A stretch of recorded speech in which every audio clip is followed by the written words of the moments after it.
বুঢ়াকালত প্ৰকৃতিৰ লৰাৰ বাবে ৰাজহুৱা শাস্তিৰ সন্মানিত হ'ল তেজপুৰৰ এগৰাকী বয়োজ্যেষ্ঠ ক্ষুদ্ৰ ব্যৱসায়ী।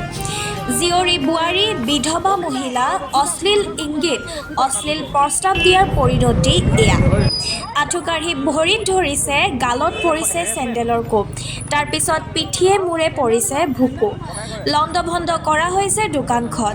বিপিন চন্দ্ৰ খাটনিয়াৰ নামৰ এগৰাকী ক্ষুদ্ৰ ব্যৱসায়ীয়ে প্ৰায়ে দোকানৰ কাষেৰে অহা যোৱা কৰা মহিলাসকলক অশ্লীল মাত কথাৰে নিৰ্যাতন চলাই অহাৰ অভিযোগতেই এনেদৰে এগৰাকী মহিলাই উত্তম মাধ্যম সোধাই আঁঠু কঢ়াই ভৰিত ধৰাই ৰাজহুৱা শাস্তি প্ৰদান কৰে। এই দৃশ্য প্ৰত্যক্ষ কৰি স্থানীয় ৰাইজেও লপাথপা দি বিপিনক এসেকা প্ৰদান কৰে।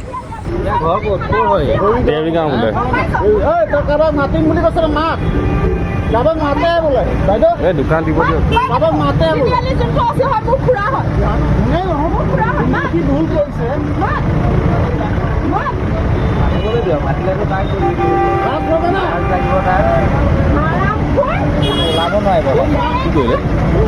হেৰেচমেণ্ট কৰে সদায় আহোঁতে যাওঁতে।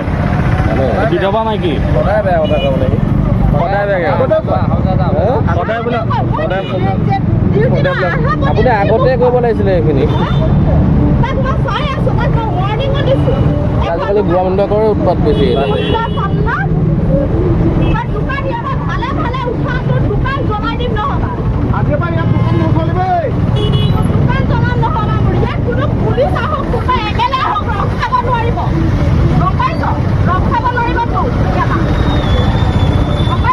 একো হেৰি নাই দেখিছে না দুখ আছে কাৰণে ভৰি ধৰিলেতো চাবিটো কি হ'ল?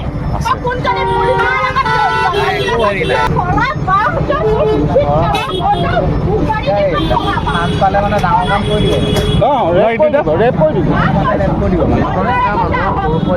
দিনতে এনেকুৱা কাম কৰিছে। এই বয়সৰ মানুহ আজিকালি